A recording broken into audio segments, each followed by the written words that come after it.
do relator, que vai nos falar sobre como fica a situação da TH em mulheres já tratadas de câncer de mama. Então, é o Guilherme Novita que vai nos falar. Ele é mastologista do Instituto do Câncer do Estado de São Paulo e foi fellow no Instituto Europeu de Mastologia.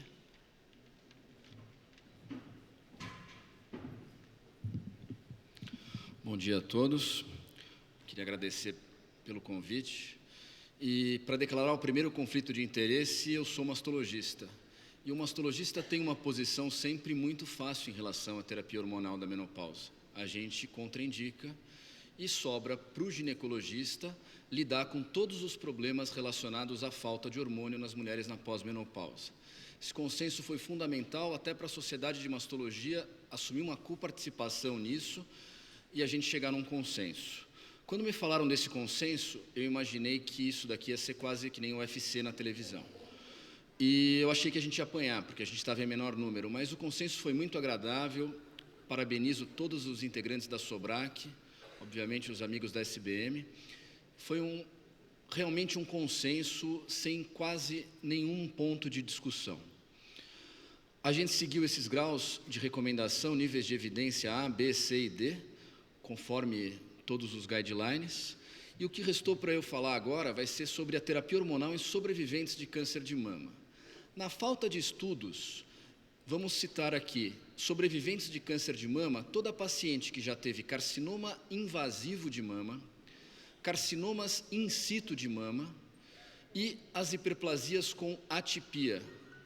Não existem estudos sobre carcinomas in situ e hiperplasias atípicas. Porém, devido a se tratar de lesão precursora, a gente prefere incluir todos no mesmo grupo. A primeira questão que foi feita para a gente, nós tivemos 3 relatores, eu fui um deles, o Eduardo Millen foi outro e o Renato Torresan foi o terceiro. Quais os efeitos da terapêutica hormonal da pós-menopausa? Estrogênica isolada ou estrogênio mais progesterona em relação ao câncer de mama, em relação ao risco de recidiva, mortes, etc. E se havia diferença conforme o tipo de doença, se doenças mais iniciais ou mais avançadas teriam um comportamento diferente. Daí você vai ver na literatura, você encontra várias coisas desfavoráveis ao uso de hormônio no câncer de mama. Primeira coisa vem de 1896. George Bitson criava ovelhas, viu que as ovelhas sem ovário evoluíam melhor de câncer de mamilo. Começou a fazer isso com pacientes e observou também que as pacientes oforectomizadas evoluíam melhor de câncer de mama. Isso é um nível de evidência A.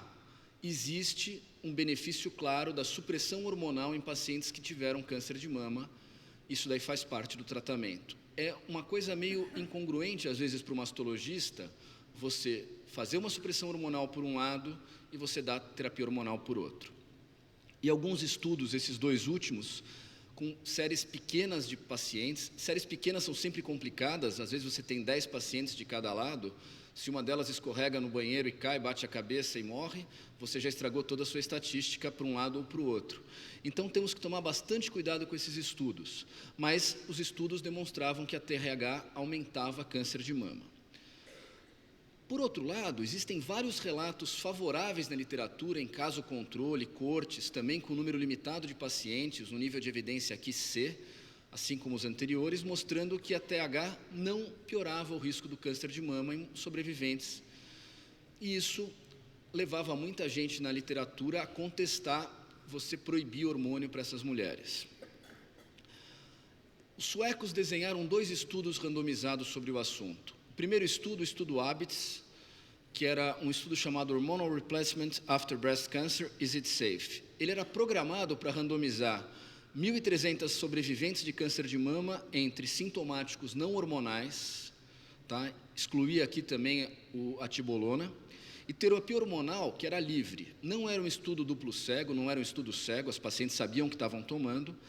Apesar da terapia hormonal ser livre, a maior parte dos centros preferiu uma associação de midrato de estradiol e da noretisterona, da neta. Paralelo a esse estudo, na mesma época, um estudo de Estocolmo pretendia randomizar também o mesmo número de pacientes para sintomáticos não hormonais e terapia hormonal. Diferença 1 já desses estudos. Esse estudo, ele escolhia qual era a terapia hormonal. Era estrogênio mais acetato de medroxiprogesterona. Isso é importante a gente saber, porque os estudos têm resultados totalmente antagônicos. E as explicações para isso, muitas vezes, estão no tipo de TH administrada e no tipo de câncer selecionado para o estudo. O grande problema desses dois estudos randomizados foi esse. O estudo WHI foi publicado, e quando ele foi publicado, a primeira publicação que mostrava um aumento no grupo que tomava estrogênio mais progesterona versus placebo, isso teve um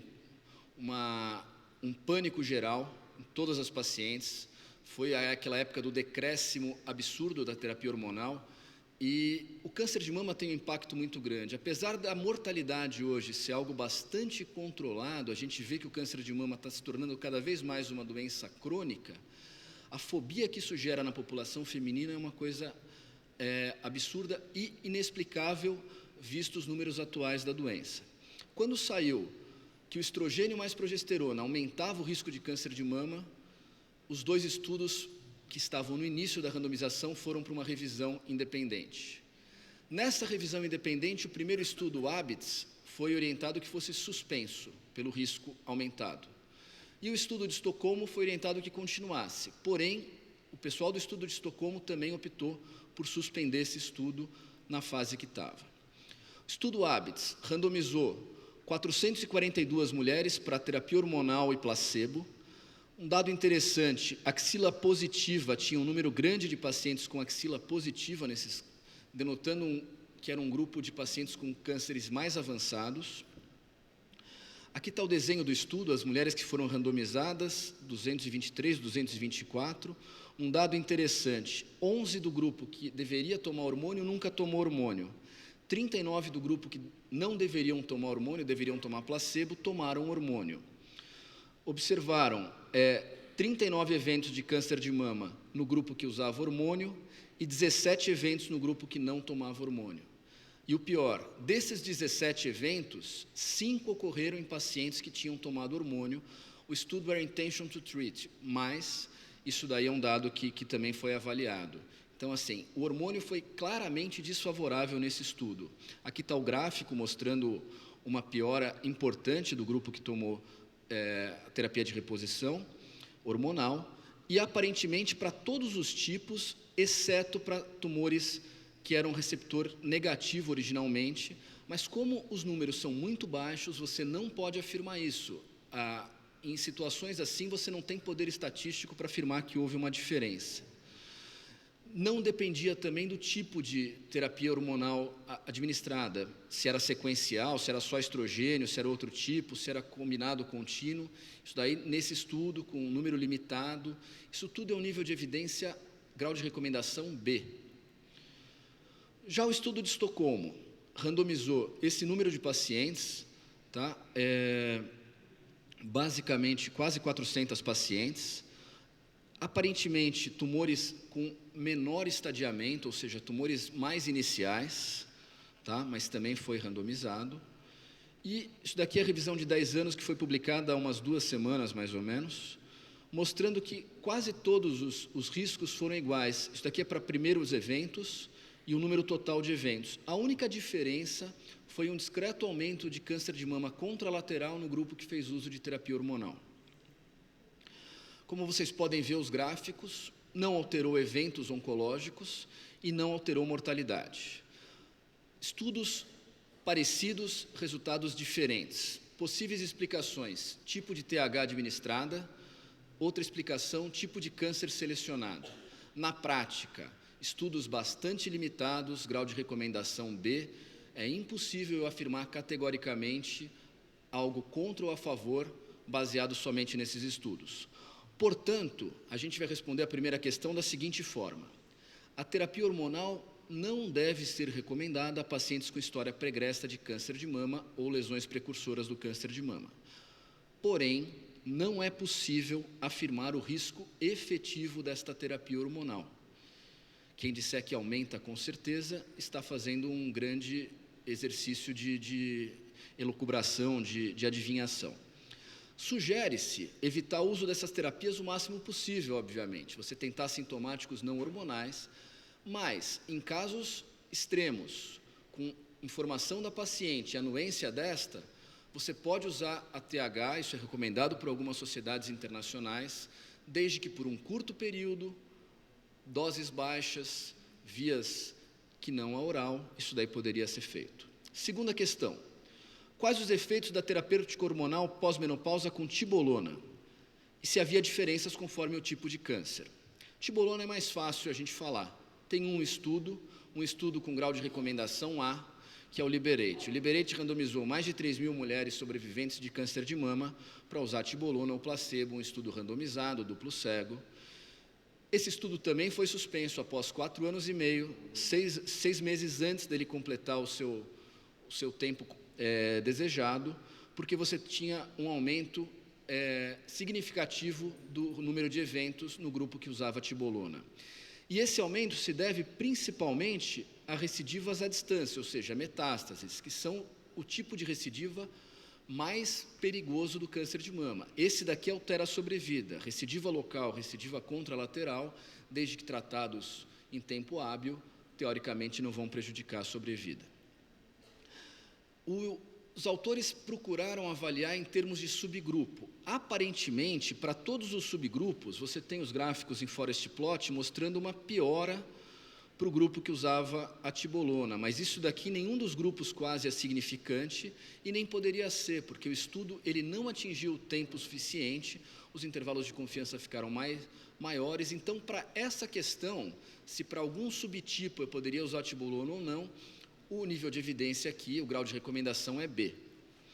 Mas a resposta sobre a tibolona é, baseado num grau de recomendação A, que ela não está indicada para mulheres com história pregressa de câncer de mama. Seria uma coisa óbvia, a gente aparentemente tem até um pouco mais de segurança com a terapia hormonal. A terceira questão são sobre os estrogênios de aplicação vaginal. Estrogênios conjugados, estriol e promestrieno, se eles poderiam ser considerados seguros do ponto de vista oncológico. A grande questão é, nenhum estudo avaliou aplicação de estrogênio vaginal e recidiva de câncer de mama. As elucubrações que foram feitas foram baseadas em quê? Absorção sistêmica de estrogênio, admitindo-se que a mulher que tivesse absorção de estrogênio teria os mesmos riscos daquela que tomasse estrogênio por via oral. Aparentemente, existe uma absorção de estrogênio com os estrogênios vaginais, seja através de óvulos, seja através de cremes, tá? Mas isso é bastante controverso, se alguma coisa é melhor ou pior, não existe um consenso sobre isso. E o que se sabe essa absorção é menor do que a absorção oral. Então, se eu tiver que escolher algo exclusivamente para uma atrofia vaginal, numa situação extrema, naquela paciente que a gente já conversou, já informou, e ela concorda com o uso por um tempo curto, eu preferiria o uso de alguma coisa tópica, porque a absorção é menor. Em relação ao promestrieno, existem poucos dados na literatura, um estudo bastante recente, foi publicado também há poucos meses, mostrou que isso daqui é o nível de estradiol antes e depois da aplicação de promestrieno em 15 mulheres com câncer ginecológico, nenhum deles com câncer de mama. Vocês veem que o nível de estradiol antes e depois é praticamente o mesmo. Aparentemente, o promestrieno tem pouca absorção sistêmica, se é que tem alguma absorção sistêmica. Aparentemente, é uma medicação mais segura, porém, tudo isso baseado em hipóteses. A resposta: a prescrição de estriol e estrógenos conjugados via vaginal deve ser evitada. Obviamente, situações extremas, desde que haja anuência da paciente após informação, isso pode ser usado por um curto período de tempo, desde que os sintomáticos, inicialmente, não tenham surtido efeito, hidratantes vaginais, etc. A prescrição do promestrieno, aparentemente, é um pouco mais segura e pode ser feita também em casos selecionados, mediante informação e esclarecimento prévio.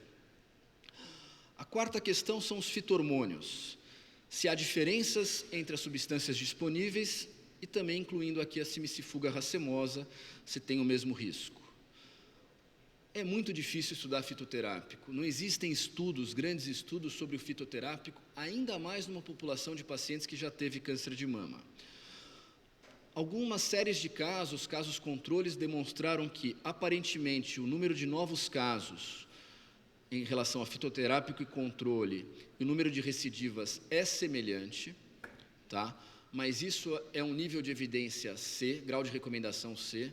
Não é possível a gente afirmar categoricamente que o fitoterápico não causa nenhum problema. Não existem estudos com nível de evidência seguro que atestem a eficácia e a segurança dos fitoestrógenos, assim como da simicifuga racemosa, no tratamento dos sintomas vasomotores em pacientes com câncer de mama. Simicifuga racemosa, 0 estudos em mulheres que já tiveram câncer. Finalmente, tratamentos não hormonais eficazes e seguros para os sintomas vasomotores ou climatérios em mulheres que tiveram câncer de mama.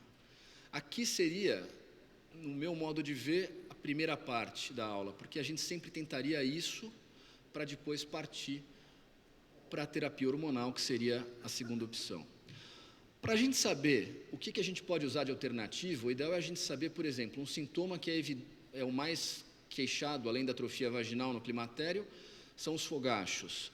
As pacientes têm uma melhora, em média, em 80% a 90% com a terapia hormonal. E com o placebo? 25%, ou seja, o placebo também tem o seu efeito. Quais são as alternativas entre a terapia hormonal e o placebo? Em ordem decrescente, segundo esses estudos. Desvenlafaxina, antidepressivo, 65% de melhora num estudo. Recomendação A, apesar de ser um estudo com um número pequeno de pacientes. Venlafaxina, um primo da desvenlafaxina, aparentemente uma redução parecida. Eu não posso dizer que a venlafaxina é pior do que a desvenlafaxina. Populações diferentes, resultados diferentes, um número curto. Estou pondo em números absolutos aqui, todos eles tiveram a sua eficácia acima do placebo. Gabapentina também teve eficácia acima do placebo, é uma medicação que tem a sua indicação, porém aumentam alguns efeitos colaterais, principalmente tontura e fadiga. Clonidina também teve um benefício em relação ao placebo, efeitos colaterais, sonolência, atordoamento, boca seca. Simicifuga racemosa aparentemente teve o mesmo efeito do que o placebo, acupuntura, mesmo efeito do que o placebo, e eu não vou citar aqui medidas comportamentais, porque o estudo tem uma limitação muito grande metodológica que não permite a gente ter tanta conclusão. Todos esses que eu citei aqui nesta parte da quinta questão, teoricamente são níveis de recomendação A ou B, dependendo da limitação do estudo. Então, a resposta à quinta questão. O que é seguro e eficaz? Desvenlafaxina 100 mg dia, venlafaxina 150 mg dia, gabapentina 900 mg dia e outros inibidores da recaptação de serotonina. Um parênteses, evitem o uso de paroxetina em mulheres que façam uso de tamoxifeno. Em estudos in vitro, estudos animais, aparentemente a paroxetina atrapalha o metabolismo do tamoxifeno e pode prejudicar a ação dessa medicação. A clonidina, embora melhore os sintomas vasomotores, apresenta efeitos colaterais de difícil controle. Medidas comportamentais, como exercício físico e dieta, parecem promissoras. Eu acho que todo mundo vai recomendar sempre para qualquer paciente essas mudanças comportamentais. É óbvio que os benefícios são muito maiores do que o câncer de mama. Mas, em relação ao câncer de mama, não existe evidência suficiente para uma recomendação consensual. Conclusão que a gente chegou, tanto os mastologistas, talvez os médicos da Sobrac, mas eu tenho certeza que eles já tinham esse pensamento antes. Terapia hormonal não é água cristalina que sai do filtro, tem seus efeitos colaterais. Porém, é uma excelente medicação para tratar sintomas que atrapalham bastante a vida do paciente.